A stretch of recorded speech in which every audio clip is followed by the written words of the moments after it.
আসসালামু আলাইকুম। আশা করি সবাই আল্লাহর রহমতে অনেক ভালো আছেন। তো একদমই কোনো প্রিপারেশান ছাড়া ভিডিওটা তৈরি করার উদ্দেশ্য কি, এইটা ভিডিওটা শেষ হলে আপনারা বুঝতে পারবেন। যাই হোক, আমি 2022 সালে এসএসসি পরীক্ষা সম্পন্ন করি এবং তারপর পিসি কলেজে, বাগেরহাট পিসি কলেজ থেকে আমি এইচএসসি 2024 সালে পাস করছি। তারপর 24-25 এই সেশনটা ছিল আমার অ্যাডমিশন জার্নি। 24-25 অ্যাডমিশন জার্নিতে ফার্স্ট অফ অল আমি ইঞ্জিনিয়ারিংয়ের একজন ক্যান্ডিডেট ছিলাম। আমি ইঞ্জিনিয়ারিংয়ের প্রিপারেশান নিয়েছিলাম, একদমই টোটালি পিওর ইঞ্জিনিয়ারিং, যেখানে কোনো ভার্সিটি বা মেডিকেলের কোনো প্রিপারেশানই ছিল না। যাই হোক, যে টপিকটা নিয়ে ভিডিওটা বানানো সেটা হচ্ছে যে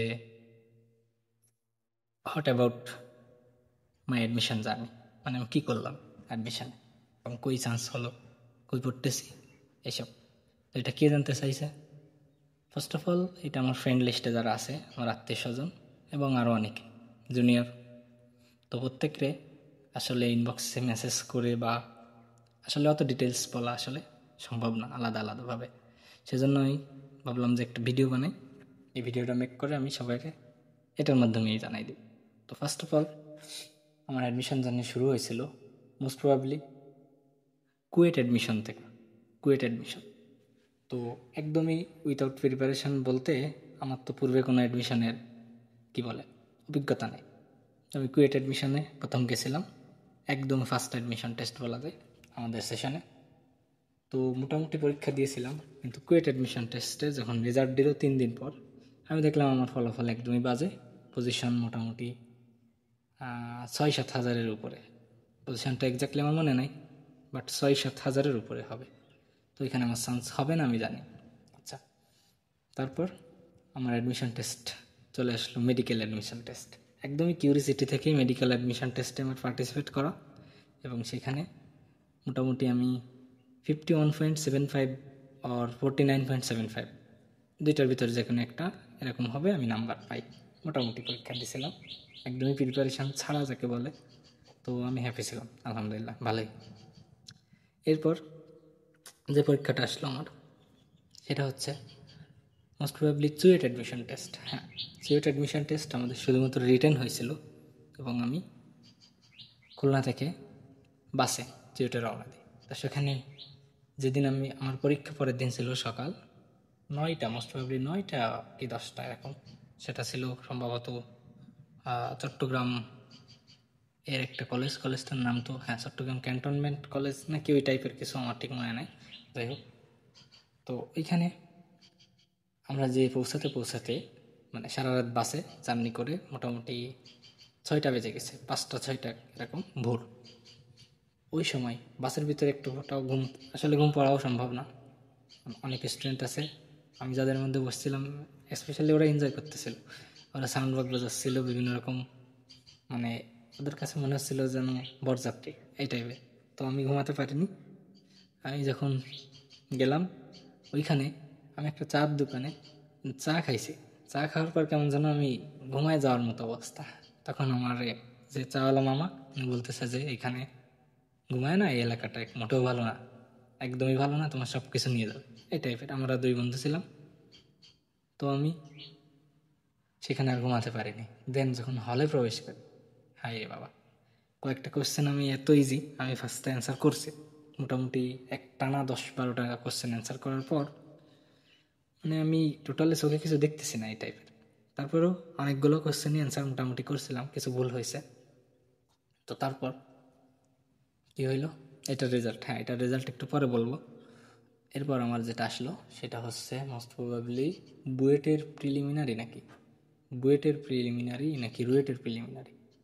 আচ্ছা, 8ই ফেব্রুয়ারি রুয়েটের প্রিলিমিনারি আমার আসছে, নাকি বুয়েটের প্রিলিমিনারি। আচ্ছা, বুয়েটেরই প্রিলিমিনারি। এরপর হলো ঢাকায় গেলাম, পিলিতে আলহামদুলিল্লাহ ভালো হলো, বুয়েটের পিলিতে টিকে গেছি। এরপর চলে আসছে আমার রুয়েটের পিলি।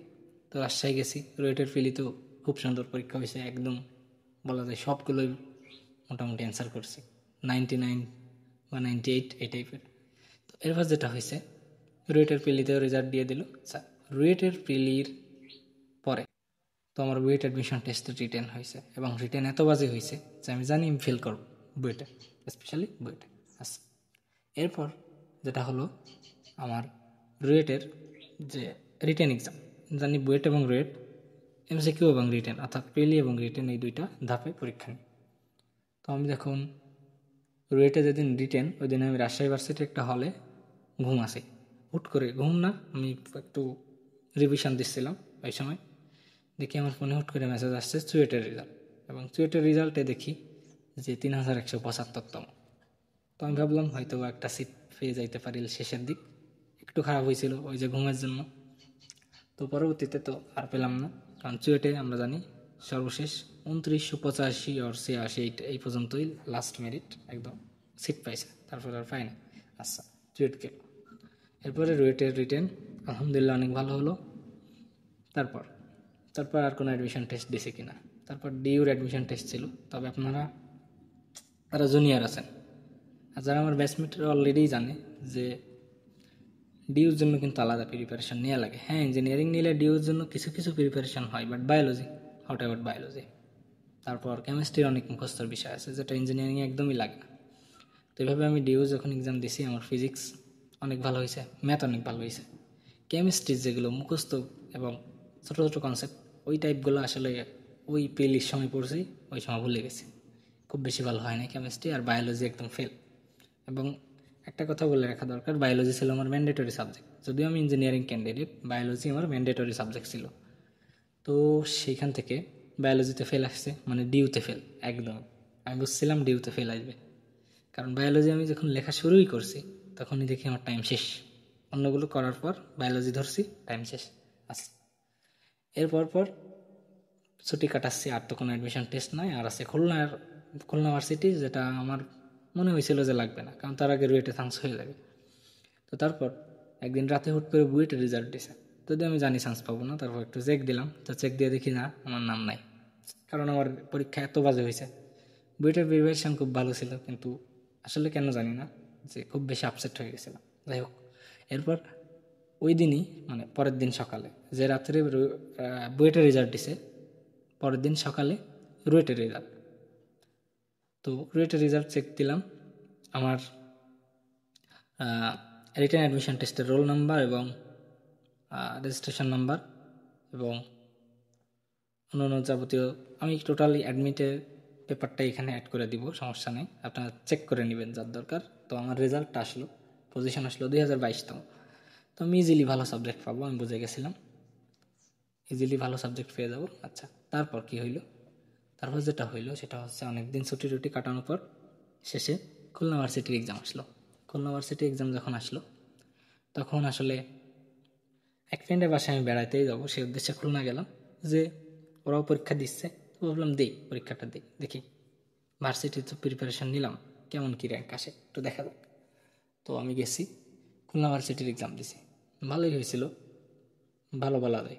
ভার্সিটি তো প্রিপারেশন ছাড়া হয় না, কারণ এখানে অনেক মুখস্থ বিষয় আছে, যেমন কেমিস্ট্রি সাবজেক্টটা পুরোটাই মুখস্থ। তো দিলাম। এবং আরেকটা কথা, ভার্সিটি প্রিপারেশনটা টোটালি ইঞ্জিনিয়ারিংয়ের থেকে আলাদা। কেউ যদি ইঞ্জিনিয়ারিং নিয়ে ভার্সিটি ক্র্যাক করতে চায়, সেটা কিছু ক্ষেত্রে হবে, তবে ম্যাক্সিমাম ক্ষেত্রেই হবে না। যাই হোক, আমি খুলনা ভার্সিটিতে পরীক্ষা দিলাম, সেখানে আমার র্যাঙ্ক ছিল 1036তম। তো 1036তম র্যাঙ্ক হওয়ার পর আমি ভাবছি হয়তো বা চান্স পাবো না। কেন পাবো না?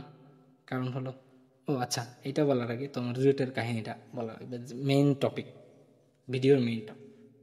তো রুয়েট অ্যাডমিশন টেস্টে আমার ফার্স্ট কলে তো আসবে না, 2022তম যেহেতু র্যাঙ্ক, সেকেন্ড কলেও আসে না, লাস্টে থার্ড কলে আমার আসছে।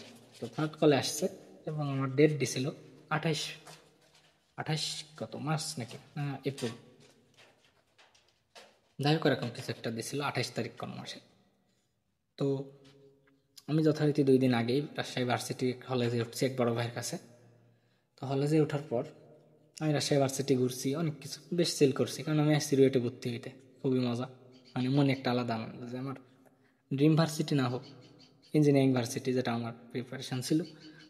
আচ্ছা, তো তারপর কি হইল, যেদিন আমার মেইন অ্যাডমিশনের ডেট, সেদিন আমাদের টাইম যে কি বলে টাইম টেবিল ছিল একদম দুপুর 2টা থেকে মনে হয় 4টা পর্যন্ত, 2 ঘন্টা। 28 তারিখ দুপুর 2টা থেকে 4টা পর্যন্ত। আমি মোটামুটি 1টার মধ্যে গোসল টোসল সেরে খাওয়া দাওয়া করতে করতে মোটামুটি আমার একদম ক্যাম্পাসে যে লবিতে মানে আমাদের যে অ্যাডমিশন হবে ওইখানে লবিতে পৌঁছাতে মোটামুটি 2টা 11 বেজে গেছে। তো ওই সময় দেখতেছি যে আসলে অ্যাটেন্ডেন্সের যে সিগনেচারটা ওইটা নিয়ে প্রফেসরের উপরে উঠে যাচ্ছে। তো ওই সময় আমি সহ আরও কয়েকজন ছিল, ওরাও ওই সময় যেয়ে পৌঁছাইছে। আমরা ওনাদের ডাক দিছি যে স্যার আমাদের একটু মানে অ্যাটেন্ডেন্সটা দেওয়া হয়নি, আমরা একটু অ্যাটেন্ড দেবো। তো তারপর ওনারা একদমই মানে খ্যাপা, হবে না, সম্ভব না, তোমাদের আর অ্যাটেন্ডেন্স নেওয়া যাবে না। আচ্ছা, তারপর আমাদের কিছু বড় ভাই ছিল এখানে, রুয়েটের বড় ভাই, ওনারা সান্ত্বনা দিলেন যে হ্যাঁ এখন একটু রাগ দেখাচ্ছে, দেরি করে আসছো, বাট পরবর্তীতে তোমাদের অ্যাটেন্ডেন্স নিবে এবং পেপার্স রেডি করো, তোমাদের ভর্তি হবে। আচ্ছা, আমরা ভালো খুশি মনে পড়ে উঠলাম। দেন তখন আমার বেলা আসলো, একদম আমার অন্যদের কথা জানি না, অন্য কয়েকজন কি হলো, আমি গেছি, গেলে যখন পেপার্স জমা চাইছে, পেপার্স জমা দেওয়ার পর তারা অ্যাটেন্ডেন্স শিটটা বার করছে, দেখতেছে এই তুমি অ্যাটেন্ড ছিল না। আমি বলছি স্যার আমি তো একটু 11 মিনিট দেরি করছিলাম, 11 মিনিটের মতো, তো ওনাদের ডাক দিলে ওনারা আর নেই অ্যাটেন্ডেন্স। এই তো বলতেছে না না না, তাইলে সম্ভব না, তাইলে তুমি পেপার্স নিয়ে চলে যাও, এখানে আর সম্ভব না ভর্তি হওয়া। তো দেন কি হইল, অবশ্য এখানে চেষ্টা সবাই করবে, আমি সেরকম করলাম। আমার সাথে ছিল আর 14 জন, মানে আমরা মোট 15 জন। 3জন মেয়ে ছিল, একটা ছেলে ছিল যার র্যাঙ্ক আমার থেকে উপরে ছিল, মানে 1933 ছিল, আর বাদ বাকি যারা সবাই আমার নিচে ছিল। তো প্রত্যেকের হোপ ছিল যে অ্যাটলিস্ট ইউআরপি পাইলেও পড়বো, রুয়েটের মতো একটা প্রতিষ্ঠান, ক্যান ইমাজিন, যেখানে একবারে বেশি অ্যাডমিশন টেস্টে দেওয়া যায় না। তো যেটা হলো, আমরা সেই দুপুর 2টা থেকে একদম রাত 8টা পর্যন্ত, মনে আছে রাত 8টা পর্যন্ত ভিসি স্যারের সামনে, অনেকগুলো গার্ডিয়ান ছিল, যদিও আমার এক আঙ্কেল ছিল সেখানে, অনেক রিকোয়েস্ট করলাম এবং তাদের বুঝালাম যে স্যার এই তো বিষয়, আমরা তো একটু দেরি করে ফেলছি, বাট আমরা তো স্টিল অ্যাটেন্ডেড, তো আমাদের ভর্তি নেওয়া হবে না কেন। দেন তিনি বললেন যে তোমাদের একটা মিটিংয়ের মাধ্যমে জানানো হবে। আচ্ছা, তো ইতিমধ্যে আমি ফেসবুকে একটা ভিডিও দেখছিলাম নাইম সিদ্দিকী ভাইয়ের, সে এখন সম্ভবত ফিজিক্স অফ স্টুপিড একজন টিচার হিসেবে আছে। তো ওনার ক্ষেত্রে এই ঘটনাটা ঘটছিল। কী ঘটছিল, উনি সম্ভবত 20-21 সেশনে, হয়তো বা হ্যাঁ 20-21 সেশনে উনি রুয়েটে সিভিল ইঞ্জিনিয়ারিং পাইছিলেন। তো ওনার বিষয়টা আরও বেশি মেজর, কারণ উনি একদিনের পেপার যেদিন জমা দেওয়া তো ওই দিনই দেন নাই, মানে উনি জানতেন না ওই দিন পেপার জমা দিতে হবে, উনি পরে আরেকদিন গেছে, মনে হয় এসএসসির রেজাল্ট বা ট্রান্সক্রিপ্ট এরকম কিছু একটা। তো তারপর যেটা হলো, ওনার ওইভাবে ভর্তি নেয় নাই, অনেক চেষ্টা করছে, উনি আমার থেকেও আরও বেশি কানেক্টিভিটি আলা লোক, মানে ওনার সাংবাদিক টাংবাদিক ছিল। যাই হোক, আমি অনেক ট্রাই করছি। পরবর্তীতে পলিটিক্যালি বলতে বড় ভাইদের মাধ্যমে একটু চেষ্টা করলাম স্যারকে মানে রিকোয়েস্ট করা যে কীভাবে কী করা যায়। তো পরবর্তীতে যেটা নাইম সিদ্দিকী ভাই আমাকে বললেন, মানে আমি ওনাকে ইনবক্স করার পর বললেন যে না, এটা তুমি আর আশা রেখো না, মানে এটা আমার সাথেও হয়েছে, এটা আর কখনো সম্ভব নয়। স্পেশালি রুয়েট এই কাজটা করে, রুয়েট ওদের বিষয়ে খুবই স্ট্রিক্ট, কাগজপত্রের বিষয়ে ওরা খুবই স্ট্রিক্ট, অ্যাটেন্ডেন্স, কাগজপত্র, সিগনেচার, ওকে। তারপর কি হইলো, আমি রাজশাহী থেকে পরের দিন ভোরে একদম 5টার সময়, মানে 6টার ট্রেন, 5টার সময় উঠেই রাজশাহী হল ত্যাগ করে একদম হল রুম থেকে বের হয়ে চলে আসছি। এসে ট্রেনে উঠে আমি ডিরেক্ট খুলনা চলে আসছি, খুলনা থেকে বাড়ি। তো এরপর বাড়ি এসে সবাইকে বললাম, আলহামদুলিল্লাহ সবাই সব কিছু পজিটিভলি নিছে এবং তারা বুঝছে। আচ্ছা, এই হলো আমার অ্যাডমিশন জার্নি। সো আমি টোটালি একদম যদি সংক্ষেপে বলি, যে প্রিপারেশান নিয়েছিলাম ইঞ্জিনিয়ারিংয়ে, চান্স পেয়েছিলাম রুয়েটে, এবং সুয়েটে আমার চান্স পেতে পেতে হয় না, মানে একদমই কাছাকাছি ছিল। কোনো ভার্সিটিতে পরীক্ষা দেইনি, শুধু খুলনা বাদে এবং ঢাকা ভার্সিটিতে বাদে। ঢাকা ভার্সিটিতে আমার বায়োলজিতে ফেল আসছে, স্বাভাবিক, কারণ আমি বরাবরই একাডেমিক থেকে বায়োলজি হেটার, একাডেমিক থেকেই বায়োলজিতে খুব বেশি মার্ক পাইতাম। ইভেন আমি মনে হয় একবার কলেজ পরীক্ষায় 10ম হই, সেবারও বায়োলজিতে আমার মার্ক ছিল মাত্র 56, 10ম হওয়ার পরে। ম্যাথে 90+, সো এইটা বায়োলজিতে আমার ফেল আসলো ঢাকা ভার্সিটিতে। আর খুলনা ভার্সিটিতে যেটা হলো, র্যাঙ্ক খারাপ ছিল না, বাট চান্স পাওয়ার মতো না। এই কারণ ভার্সিটি প্রিপারেশন ছিল না। তো ইঞ্জিনিয়ারিংয়ে যেগুলাই দিছিলাম কুয়েট, চুয়েট, রুয়েট এবং বুয়েট। আচ্ছা, এই তো এই পরীক্ষাগুলোতে আমার রুয়েটেই সবথেকে ভালো র্যাঙ্ক আসে এবং চান্সও পেয়ে যায়। আচ্ছা, কোন সাবজেক্ট পেয়েছিলাম রুয়েটে সম্ভবত আমি ম্যাটেরিয়াল সায়েন্স অ্যান্ড ইঞ্জিনিয়ারিং, আর পরবর্তীতে মাইগ্রেশনে কী আসছে আমি জানি না। তো এমএসসি আমি পাইতাম শিওর, এবং আমার নিজের র্যাঙ্কের ওরা অনেক এমএসসিতে পড়তেছে, এবং আমাকে একজন বললো যে পরবর্তীতে মাইগ্রেশনে সম্ভবত আইবি আসছে কিনা, হয়তো আসছে, কি জানি, আমি আর ওইটা নিয়ে ভাবিনি, কারণ রুয়েট তখন অলরেডি আমার পর হয়ে গেছে। তো যাই হোক, এই হলো রুয়েটের কাহিনী। এরপর এখন আমি কি করি, আপাতত আমি গ্রামে বাড়িতে থাকি।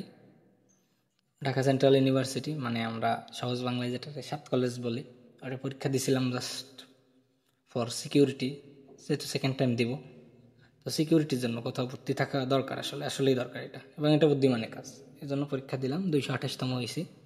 তো এখানে দেখি ঢাকা কলেজে কেমিস্ট্রি ডিপার্টমেন্ট যদি পাই, তো না পাইলে ঢাকা কলেজে ম্যাথ ডিপার্টমেন্টে হয়তো ভর্তি হয়ে থাকবো, জাস্ট ক্লাস করবো না, পড়াশোনাও না, আপাতত না। তো দেন সেকেন্ড টাইম অ্যাডমিশন দেওয়ার ইচ্ছা আছে, সবাই আমার জন্য দোয়া করবেন। সেকেন্ড টাইমে কি কোনটায় পরীক্ষা দেব এবং কোনটা লক্ষ্য উদ্দেশ্য, এটা আসলে কাউরেই বলতেছি না, আলহামদুলিল্লাহ।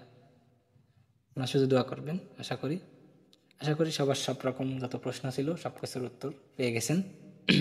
আল্লাহ হাফেজ, ভালো থাকবেন। অ্যান্ড একটা কথা, this is the first video ever I made, মানে আমি এর আগে কখনো কোনো ভিডিও বানাই নাই। সো ভিডিও কোনো ভুল ত্রুটি হইলে মার্জনা করবেন আশা করি। Thank you everyone, bye by.